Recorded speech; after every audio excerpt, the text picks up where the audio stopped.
2026 সালের ক্লাস 10-এর ছাত্রছাত্রী বন্ধুরা, আশা করি তোমরা সবাই ভালো আছো। আজ আমরা যে বিষয়টি নিয়ে আলোচনা করব, ক্লাস 10-এর প্রথম অধ্যায় আশাপূর্ণা দেবীর লেখা জ্ঞানচক্ষু গল্পের বিস্তারিত আলোচনা এবং প্রশ্ন উত্তর নিয়ে। আশা করা যায় এই ভিডিওটি শেষ পর্যন্ত দেখলে তোমাদের কাছে প্রথম অধ্যায়টা পুরোপুরি ক্লিয়ার হয়ে যাবে। আর যে প্রশ্ন উত্তরগুলো আমরা বলবো সেই প্রশ্ন উত্তরগুলো অবশ্যই কিন্তু এখন থেকেই তোমরা ভালো করে মুখস্থ করে ফেলবে। গল্প শুরু হচ্ছে, কথাটা শুনে তপনের চোখ মার্বেল হয়ে গেল এই বলে। এই লাইনটা থেকে কিন্তু প্রশ্ন আসে, কোন কথাটা শুনে তপনের চোখ মার্বেল হয়ে গেল? নতুন মেসোমশাই মানে যার সঙ্গে এই কদিন আগে তপনের ছোট মাসির বিয়ে হয়ে গেল দেদার ঘটাপটা করে, সেই তিনি নাকি বই লেখেন। সে বই নাকি ছাপা হয়। অনেক বই ছাপা হয়েছে মেসোর। তার মানে তপনের নতুন মেসোমশাই একজন লেখক, সত্যিকার লেখক, জলজ্যান্ত একজন লেখককে এত কাছ থেকে কখনো দেখেনি তপন। দেখা যায় তাই জানতো না। লেখকরা যে তপনের বাবা, ছোট মামা বা মেজো কাকুর মতো মানুষ, এ বিষয়ে সন্দেহ ছিল তপনের। কিন্তু নতুন মেসোমশাইকে দেখে জ্ঞানচক্ষু খুলে গেল তপনের। এই লাইনটা থেকে কিন্তু প্রশ্ন আসে। আশ্চর্য, কোথাও কিছু উল্টোপাল্টা নেই, অন্যরকম নেই, একেবারে নিছক মানুষ। সেই ওদের মতোই দাড়ি কামায়, সিগারেট খান, খেতে বসে আরে ব্যাস এত কখনো খাওয়া যায় বলে অর্ধেক তুলিয়ে দেন। চানের সময় চান করেন এবং ঘুমের সময় ঘুমান। তাছাড়া ঠিক ছোট মামাদের মতোই খবরের কাগজের সব কথা নিয়ে প্রবলভাবে গল্প করেন, তর্ক করেন, আর শেষ পর্যন্ত এদেশের কিছু হবে না বলে সিনেমা দেখতে চলে যান, কি বেড়াতে বেরোন সেজেগুজে। মামার বাড়িতে এই বিয়ে উপলক্ষে এসেছে তপন, আর ছুটি আছে বলে রয়ে গেছে। ওদিকে মেসোমশাইয়েরও নাকি গরমের ছুটি চলছে, তাই মেসো শ্বশুরবাড়িতে এসে রয়েছে কদিন। তাই অহরহই জলজ্যান্ত একজন লেখককে দেখবার সুযোগ হবেই তপনের, আর সেই সুযোগই দেখতে পাচ্ছে তপন। লেখক মানে কোনো আকাশ থেকে পড়া জীব নয়, তপনদের মতোই মানুষ। তবে তপনেরই বা লেখক হতে বাধা কি? মেসোমশাই কলেজের প্রফেসর। মেসোমশাইয়ের পেশা কি ছিল? পরীক্ষায় আসে শর্ট কোশ্চেনে। তাহলে মেসোমশাইয়ের পেশা হচ্ছে কলেজের প্রফেসর। এখন ছুটি চলছে, তাই সে সুযোগে শ্বশুরবাড়িতেই রয়ে গেছে কদিন। আর সেই সুযোগই দিব্যি একখানি দিবানিদ্রা দিচ্ছিলেন। ছোট মাসি সেই দিকে ধাবিত হয়। তপন অবশ্য না আ করে প্রবল আপত্তি তোলে, কিন্তু কে শোনে তার কথা? ততক্ষণে তো গল্প ছোট মেশোর হাতে চলে গেছে। হইচই করে দিয়েছে ছোট মাসি তার ঘুম ভাঙিয়ে। তপন অবশ্য মাসির এই হইচইতে মনে মনে পুলকিত হয়। কে এবং কেন মনে মনে পুলকিত হয়, এই প্রশ্নটা কিন্তু আসে তোমাদের পরীক্ষাতে। মুখে আ করলেও হয়, কারণ লেখার প্রকৃত মূল্য বুঝলে নতুন মেসোমশাই বুঝবে, কারণ রত্নের মূল্য জহুরির কাছে। এই লাইনটা ধরেও কিন্তু প্রশ্ন আসে। একটু পরেই ছোট মেসো ডেকে পাঠান তপনকে এবং বোধ করি নতুন বিয়ের শ্বশুরবাড়ির ছেলেকে খুশি করতেই বলে ওঠেন, তপন, তোমার গল্প তো দিব্যি হয়েছে, একটু কারেকশন করে করে দিলে ছাপতে দেওয়া চলে। তপন প্রথমটা ভাবে ঠাট্টা, কিন্তু যখন দেখে মেসোর মুখে করুণার ছাপ, তখন আহ্লাদে কাদো কাদো হয়ে যায়। তাহলে বাপু তুমি ওর গল্পটা ছাপিয়ে দিও, মাসি বলে। মেসোর উপযুক্ত কাজ হবে সেটা। এই লাইনটাও কিন্তু প্রশ্ন আসে। মেসো তেমনি করুণার মূর্তিতে বলেন, তা দেওয়া যায়। আমি বললে সন্ধ্যাতারার সম্পাদক না করতে পারবেন না। ঠিক আছে তপন, তোমার গল্প ছাপিয়ে দেব। এই যে লাইনগুলো বলছি, এই লাইনগুলো কিন্তু অবশ্যই দাগাবে। এই সন্ধ্যাতারা পত্রিকা, কোন পত্রিকার সম্পাদকের সঙ্গে পরিচয় ছিল, এই ধরনের শর্ট কোশ্চেন কিন্তু পরীক্ষাতে থাকে।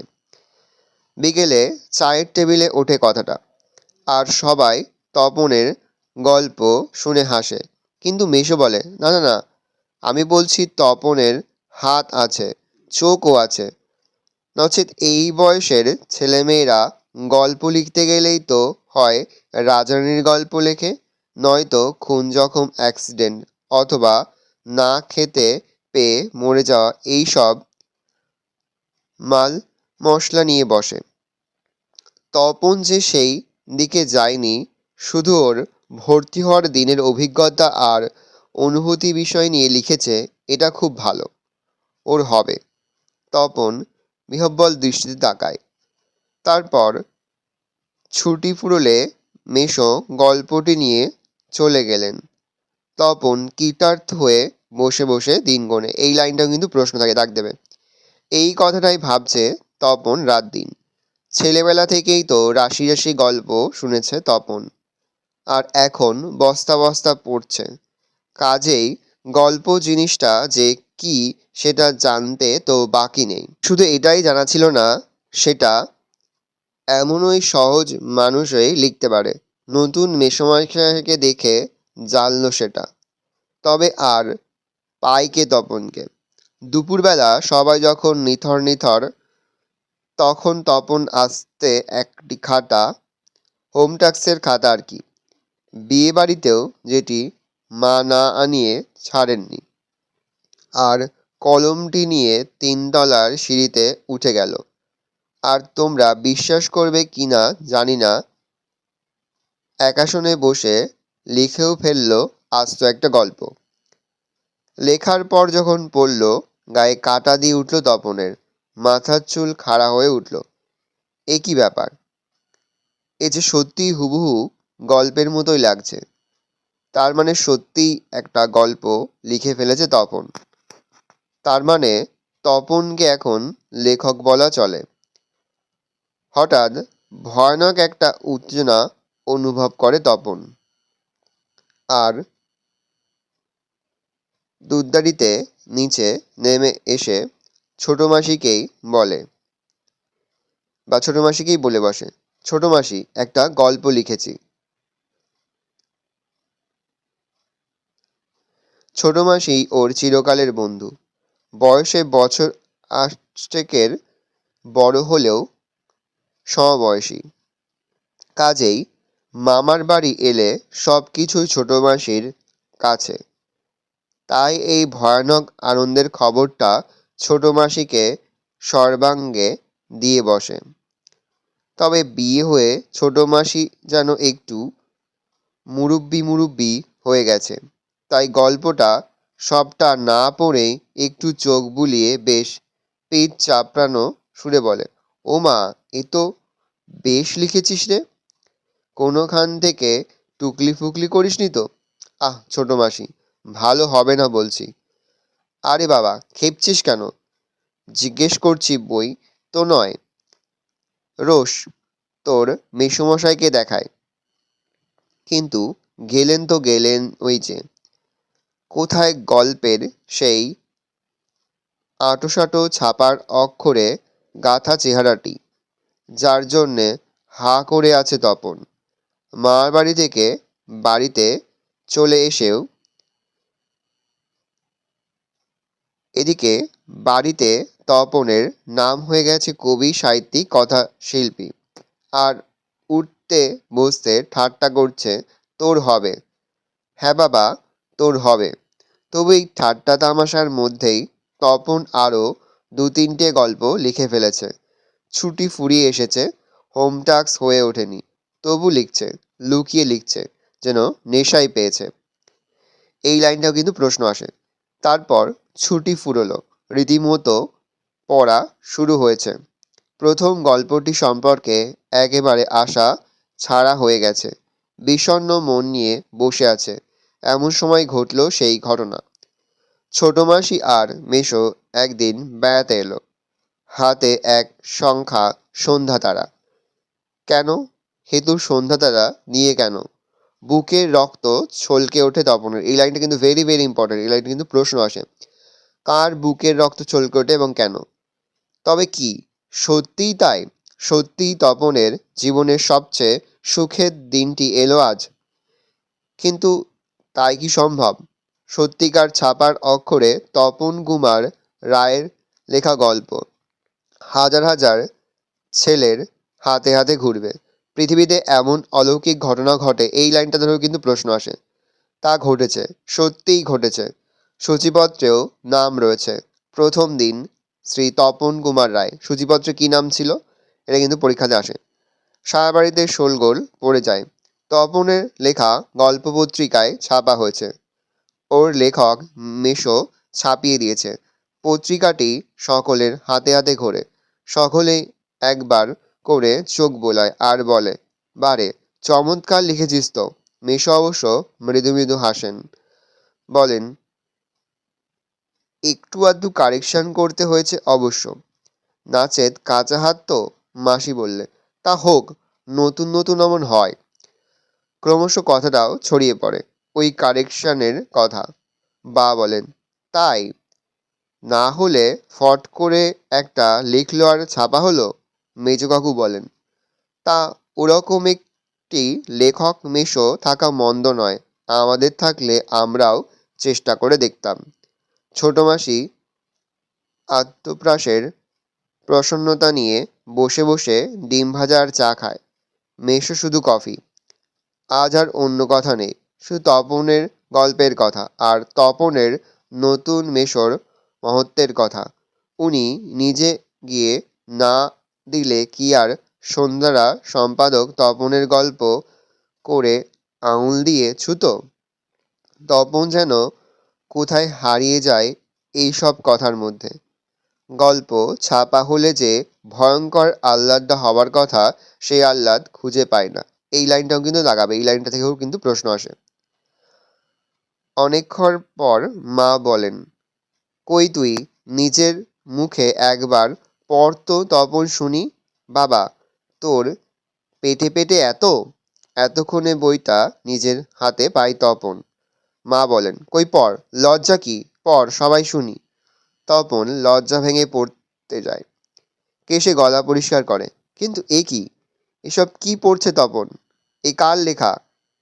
এর প্রত্যেকটি লাইন তো নতুন, আনকোরা, তপনের অপরিচিত। এর মধ্যে তপন কোথায়? তার মানে মেশো তপনের গল্পটিকে আগাগোড়ায় কারেকশন করেছে, অর্থাৎ নতুন করে লিখেছে নিজের পাকা হাতে কলমে। তপন আর পড়তে পারে না, বোবার মতো বসে থাকে। তারপর ধমক খায়, কি রে, তোর যে দেখি পায়া ভারী হয়ে গেল। সবাই শুনতে চাইছে, তবু পড়ছিস না? নাকি অতি আহ্লাদে বাক্য হরে গেল? তপন গড়গড়িয়ে পড়ে যায়। তপনের মাথায় ঢোকে না সে কি পড়ছে, তবু ধন্যি ধন্যি পড়ে যায়। আর একবার রব ওঠে তপনের। লেখক মেশো তপনের গল্পটি ছাপিয়ে দিয়েছে। তপন বইটা ফেলে রেখে চলে যায়। তপন ছাদে উঠে গিয়ে শার্টের তলাটা তুলে চোখ মোছে। তপনের মনে হয় আজ যেন তার জীবনের সবচেয়ে দুঃখের দিন। কেন তা জানে না তপন। এই লাইনটা ধরেও কিন্তু প্রশ্ন আসে। শুধু এই দুঃখের মুহূর্তে গভীরভাবে সংকল্প করে তপন। এই লাইনটাও কিন্তু ভেরি ভেরি ইম্পর্টেন্ট। যদি কখনো লেখা ছাপতে দেয় তো তপন নিজে গিয়ে দেবে নিজের কাঁচা লেখা। ছাপা হয় হোক, না হয় না হোক। তপনকে যেন আর কখনো শুনতে না হয় অমুক তপনের লেখা ছাপিয়ে দিয়েছে। আর তপনকে যেন নিজের গল্প পড়তে বসে অন্যের লেখা লাইন পড়তে না হয়। তার চেয়ে দুঃখের কিছু নেই, তার থেকে অপমানের। এবার আমরা দেখে নেব জ্ঞানচুক গল্প থেকে যে প্রশ্ন উত্তরগুলো তোমরা পড়বে। অবশ্যই কিন্তু যে প্রশ্ন উত্তরগুলো বলছি, প্রতিটি প্রশ্ন উত্তরই তোমাদের খাতা থেকে তোমরা কিন্তু মুখস্থ করে ফেলবে।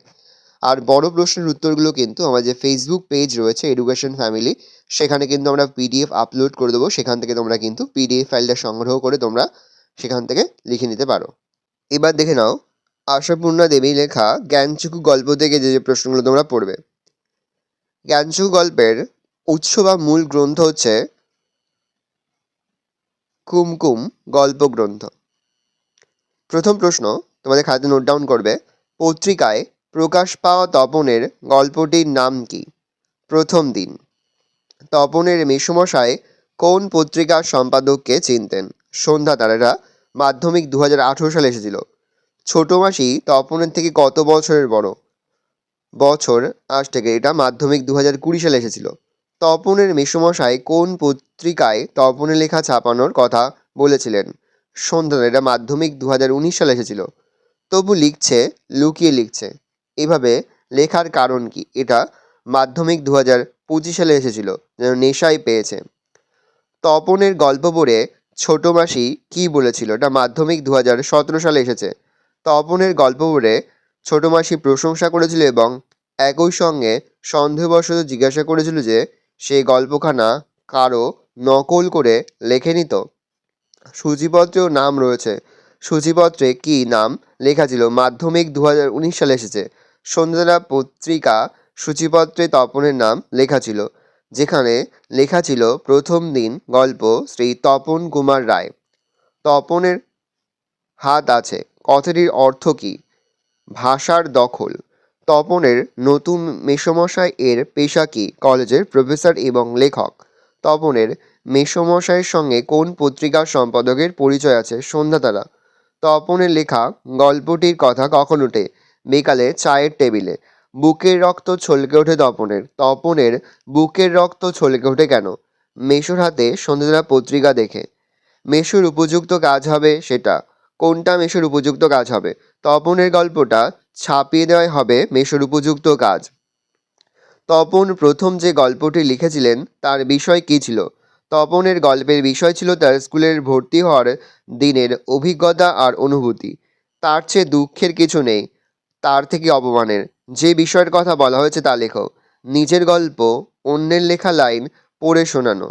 কথাটা শুনে তপনের চোখ মার্বেল হয়ে গেল। কোন কথাটা শুনে? মেসোমশাই লেখক। বুকের রক্ত ছলকে ওঠে তপনের। কার বুকের রক্ত ছলকে ওঠে? তপনের। পৃথিবীতে এমন অলৌকিক ঘটনা ঘটে। অলৌকিক ঘটনা কি? তপনের লেখা গল্প সন্ধ্যারা পত্রিকায় ছাপা হয়েছে। ছোট মাসি সেই দিকে ধাবিত হয়। কোন দিকে ধাবিত হয়? তপনের নতুন মেসোমশাই দিবানিদ্রায় মগ্ন ছিলেন। ছোট মাসি তপনের লেখাটা নিয়ে সেই দিকে ধাবিত হয়। তপন অবশ্য মাসির এই হইচইতে মনে মনে পুলকিত হয়। তপনের পুলকিত হওয়ার কারণ কি? তপনের লেখা তার লেখক মেসোমশাইয়ের হাতে পৌঁছায়। লেখক হওয়ায় তিনি লেখার প্রকৃত মূল্য বুঝবেন, এই ভেবে তপন মনে মনে পুলকিত হয়। কথাটা শুনে তপনের চোখ মার্বেল হয়ে গেল। কথাটা কি? তপনের মেসো একজন লেখক। তপনের লেখক মেসোইকে তপনের ছোট মাসির স্বামী। নতুন মেসোমশাইকে দেখে তপনের কি হয়েছিল? জ্ঞানচক্ষু খুলে গেল। তপন কী কারণে মামার বাড়িতে এসেছিল? ছোট মাসির বিয়ে উপলক্ষে। তাই মেসো শ্বশুরবাড়িতে এসে রয়েছে কদিন? মেসো শ্বশুরবাড়িতে এসে থাকার কারণ কি? তার গরমের ছুটি চলছে। রত্নের মূল্য জহুরির কাছে। এখানে রত্ন ও জহুরিকে, রত্ন হচ্ছে তপন আর জহুরি হচ্ছে ছোট মেসো। মেসোর উপযুক্ত কাজ হবে সেটা। উপযুক্ত কাজ কি? তপনের গল্প ছাপিয়ে দেওয়া। যে পত্রিকায় তপনের গল্প ছাপিয়ে দেওয়ার কথা হয়েছিল সেই পত্রিকার নাম কি? সন্ধ্যাতারা। শুধু এটাই জানা ছিল না, অজানা বিষয়টি হলো কি? মানুষই গল্প লেখে। তপন গল্প লিখে প্রথম জানিয়েছিল কাকে? ছোট মাসিকে। তপনের লেখা গল্পের নাম কি ছিল? প্রথম দিন। আমাদের থাকলে আমরাও চেষ্টা করে দেখতাম। উক্তিটির বক্তাকে? মেজো কাকু। তার চেয়ে দুঃখের কিছু নেই, তার থেকে অপমানের। যার কথা বলা হয়েছে তা হলো কি? নিজের গল্প অন্যের লেখা লাইন পড়া। তপন তার গল্পটা কখন লিখেছিল? দুপুরবেলা। ছাপা হয় হোক, না হয় না হোক, এর মধ্যে তপনের যে মানসিকতা প্রকাশ পায় তা কি? অভিমান। এবার দেখে নাও 3 এবং 5 মার্কের জন্য যে প্রশ্নগুলো পড়বে।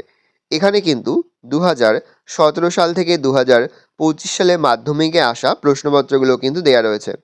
অবশ্যই কিন্তু যে প্রশ্নপত্রগুলো দেখছো বা প্রশ্নগুলো দেখছো প্রতিটি প্রশ্ন উত্তরই তোমাদের খাতা দিলে কি তোমরা কিন্তু মুখস্থ করে ফেলবে এখন থেকেই। দেখো, প্রথম প্রশ্ন তোমরা পড়বে, জ্ঞানচক্ষু গল্পের কেন্দ্রীয় চরিত্রে তপনের চারিত্রিক বৈশিষ্ট্য বা চরিত্রটি আলোচনা করো। নেক্সট, রত্নের মূল্য জহুরির কাছে। রত্ন জহুরি বলতে কি বোঝানো হয়েছে, উদ্ধৃত উক্তির তাৎপর্য বুঝিয়ে দাও। তোমার গল্প আমি ছাপিয়ে দেব। বক্তাকে। সে কি ছাপিয়েছিল? কোথায় কিভাবে ছাপিয়েছিল? ছাপানোর পরিণতি কি? পৃথিবীতে এমন অলৌকিক ঘটনা ঘটে। কোন ঘটনাকে অলৌকিক বলা হচ্ছে, কি অলৌকিক বলার কারণ কি? তপনের মনে হয় আজ যেন তার জীবনের সবচেয়ে দুঃখের দিন। আজ বলতে কোন দিনের কথা বলা হয়েছে? তপনের এমন মনে হওয়ার কারণ কি? এটা মাধ্যমিক 2023 সাল এবং মাধ্যমিক 2020 সাল, 2 বছর এসেছে। নেক্সট, বুকের রক্ত ছলকে ওঠে তপনের। কখন এবং কেন তপনের এরকম অনুভূতি হয়েছিল? এমন সময় ঘটলো সেই ঘটনা। এমন সময় বলতে কখন, কি সেই ঘটনা? এটা মাধ্যমিক 2024 সালে এসেছে। পত্রিকাটি সকলের হাতে হাতে ঘোরে। কোন পত্রিকা কেন সকলের হাতে হাতে ঘুরছিল? এটা মাধ্যমিক 2022 সালে এসেছে। যে ভয়ঙ্কর আহ্লাদটা হবার কথা, সেই আহ্লাদ খুঁজে পায় না। আহ্লাদ হবার কথা ছিল কেন? আহ্লাদ খুঁজে না পাওয়ার কারণ কি? এটা মাধ্যমিক 2019 সালে এসেছে। তপন আর পড়তে পারে না, বোবার মতো বসে থাকে। তপন এরকম অবস্থার কারণ বর্ণনা করে। এটা মাধ্যমিক 2018 সালে এসেছে। তখন আহ্লাদে কাঁদো কাঁদো হয়ে যায়। তখন বলতে কোন সময়ের কথা বলা হয়েছে? বক্তা আহ্লাদে কাঁদো কাঁদো কেন? এটা মাধ্যমিক 2025 সালে এসেছে। ভালো করে দেখে নাও। এই রয়েছে টোটাল তোমাদের ক্লাস 10-এর প্রথম অধ্যায়, অর্থাৎ আশাপূর্ণা দেবীর লেখা জ্ঞানচক্ষু গল্প থেকে বিস্তারিত আলোচনা এবং গুরুত্বপূর্ণ প্রশ্ন উত্তর। আশা করা যায় প্রতি বছর নয়, এবছর তোমরা কিন্তু এখান থেকেই সমস্ত প্রশ্নই তোমরা কিন্তু তোমাদের ফার্স্ট ইউনিট টেস্ট পরীক্ষা এবং মাধ্যমিক 2027 সালের পরীক্ষায় কিন্তু কমন পেয়ে যাবে। শুধু এখান থেকে অবশ্যই তোমরা কিন্তু যে প্রশ্নোত্তরগুলো বললাম, প্রতিটি প্রশ্নোত্তরই তোমাদের খাতাতে লিখে তোমরা কিন্তু মুখস্থ করে ফেলবে। আর কোনো প্রশ্নের উত্তর লিখতে বা বুঝতে যদি কোনো রকম অসুবিধা হয়, তাহলে কিন্তু নির্দ্বিধায় কমেন্ট করে জানাতে একদমই ভুলবে না। আর এই প্রশ্নপত্রের পিডিএফ ফাইল কিন্তু আমাদের ফেসবুক পেজ রয়েছে এডুকেশন ফ্যামিলি, সেখানে কিন্তু আমরা আপলোড করে দিয়েছি। তোমরা কিন্তু অবশ্যই সেখান থেকে সংগ্রহ করে নেবে। ডেসক্রিপশানে কিন্তু লিঙ্ক দেওয়া রয়েছে। অবশ্যই কিন্তু তোমরা আমাদের চ্যানেলটাকে সাবস্ক্রাইব করে রাখবে, তাহলে কিন্তু যখনই আমরা এই ধরনের ভিডিও আপলোড করব, সবার ফার্স্ট নোটিফিকেশান তোমরা কিন্তু পেয়ে যাবে। ভালো করে দেখে নাও। আরও একবার বলছি, কোনো প্রশ্নের উত্তর লিখতে বা বুঝতে যদি কোনো রকম অসুবিধা হয়, তাহলে কিন্তু নির্দ্বিধায় কমেন্ট সেকশনে কমেন্ট করে জানাতে একদমই ভুলবে না।